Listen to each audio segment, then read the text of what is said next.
G'day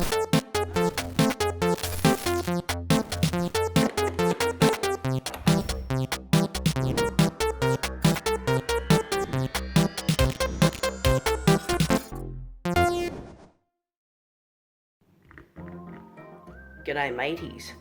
Today, another episode regarding counterfeit cartridges. I picked up a Super Famicom quite a while ago and it came with a few games, and two of them, which are meant to be quite expensive, the Mighty Morphic Power Rangers games that were included, were not original. They were counterfeit. Now, one of them I spotted straight away, and the other one, after close inspection, yes, it was counterfeit. I didn't notice until I already got the unit home, because I just did a quick dig through the bag when I was picking it up. But anyhow, we'll grab it on the bench here, and we'll show you the difference between the original and non-original. A couple of things you can't spot on the outside, and other things you got to open up to check it out. So let's get them here on the bench, and give it a go. And here we go. So, here is an original cartridge. Label fairly clear. I had my doubts about this one originally, but it is an original. When you flip it over, easiest thing to look for the back sticker, and again, look for these embossed numbers. This has an embossed number of 20, so that's a good indication that it's real. But don't forget, someone could actually swap out the guts inside. So we'll open these up shortly and show you what's inside. So game bit we'll use. Then the Power Rangers one. Now, the printing on this, if you can see, if that wants to focus for us, printing on this is terrible. You can see colour bleed everywhere, all that sort of stuff. Look in there, looks fairly normal. On the back, because this is a Super Famicom, Nintendo Super Famicom cassette is what it says on the back. I actually don't have any original Super Famicom ones to compare this to. However, sticker, you know, it's totally different to a Power one, which I sort of allow that to happen, but there is no number stamped anywhere on here. If you look at all multiple angles, there is none. The next one, this is all stretched out. It's not the right aspect ratio. It looks like the Power Rangers here have been eating a little bit too much chocolate before they're going out on their missions. So it's been stretched out, so you can tell that the graphics are wrong. It's also look, it's not even placed on properly. It's too far over, so the sticker's not on properly. Good indication. Again, on the back, this Nintendo here, the copyright symbol's a bit funny. The N, again, is a little bit shorter, not quite the right length.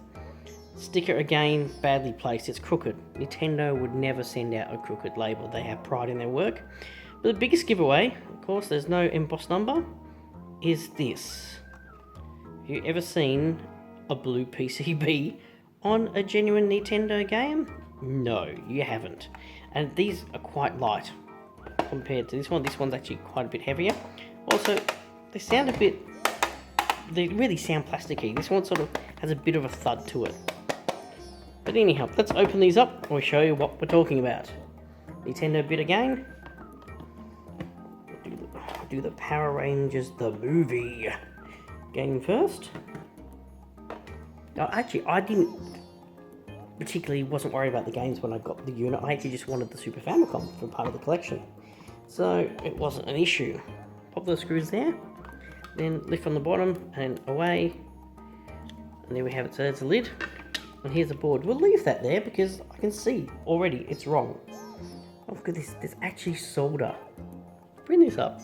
Can we see the solder chunks here that shouldn't be here? They're just bits of solder dags from the process at the factory, and they haven't been cleaned off. They could actually go in here, short it out, and then wreck your Nintendo unit, so that's not so good. We'll open up the Mighty Morphic Power Rangers normal game here. Undo these screws. See, no shielding or anything in these. Haven't quite done that one enough. There we go. Lift the lid off that one again. Now, this one looks, see, the PCB here is a blue colour. It does have a J number on it, so we'll look into that in a minute. But see, there's a difference between both of these already. Now, the original Lethal Weapon. Open him up.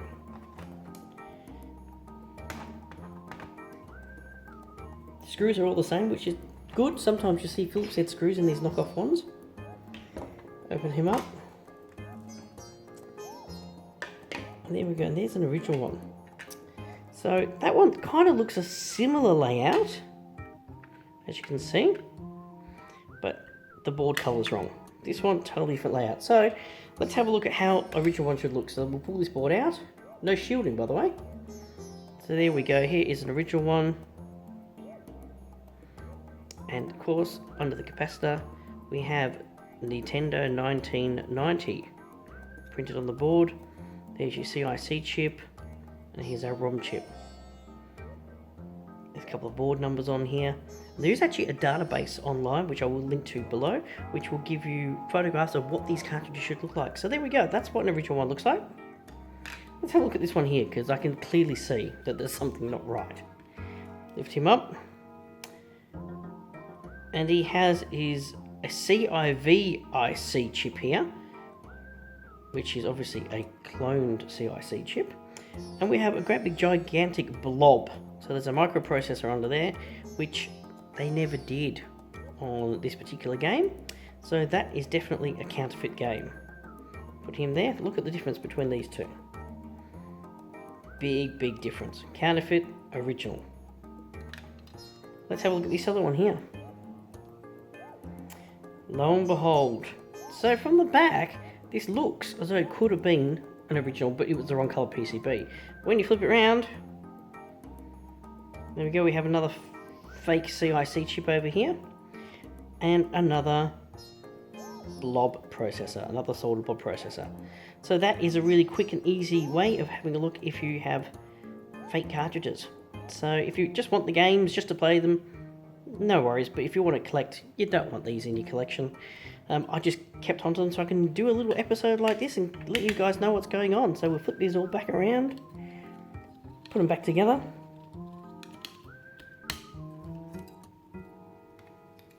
And off we go. Of course, you can see that this one is actually quite dirty, so we can actually go in and clean this while we're out. So we'll get some isopropylene, we spray that on, we use a little bit of a cotton wool tip, or a Q-tip as I call them, and we can just clean that up and give it a bit of a spring clean on both sides. I might as well do that while I've got them apart. But you guys don't need to see that. That's all done for today. We of course put these back on, so we just clip them at the top, push it down. Again, just clip these two tabs in here, and pop the screws back in. So thanks guys for watching. That's another quick episode today. Been a little bit slack on the episodes of recent, so I'm just trying to do a bit of a catch up. Don't forget, if you like the video, click on the thumbs up. Please subscribe. Share the video to your mates so they can have a look. Some people don't know what's inside a cartridge and are a bit curious, so there we go. Show them this and they can check out. Also, check out if there weren't any games on the shelf. They can check out whether they are genuine or not. These counterfeit ones have been around a while. You know, we saw these counterfeit ones in the late 90s and 2000s. So often there were cartridges where they robbed parts out of original ones as well, which was kind of an interesting stage that they used to do that. But thank you very much guys for watching today, and we will leave it for now. Thank you very much. See you later.